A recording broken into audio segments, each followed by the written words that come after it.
Welcome back mga katambalan, mga hot topic and issue pag-usapan natin. Update po tayo kay Alden Richard kung saan ay nag-post ito si Alden sa kanyang social media account at kasama naman itong si Alden yung mga bosses ng GMA. Makikita naman yung ilang mga photo na isinare nitong si Alden sa kanyang social media account at may caption pa nga po na "So much love Alden Richard. Of course, we had to visit you.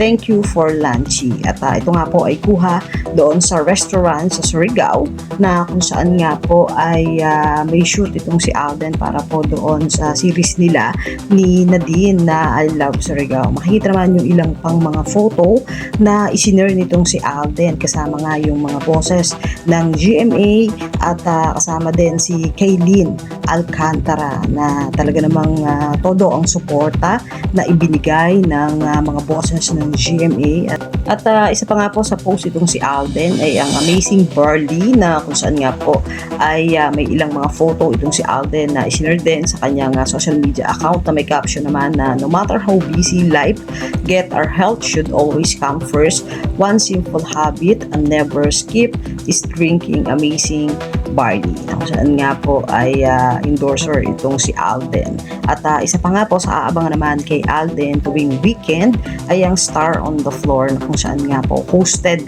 by Alden Richard. Makikita naman yung husay at galing nitong si Alden hindi lang sa pag-host kung hindi rin sa pagsasaya. Yan po yung mga update natin ngayon kay Alden. Kayo mga katambalan, ano masasabi nyo? Comment lang sa comment section pag-usapan natin. Yan ang mga hot topic and issue dito lamang sa Tambalang JK.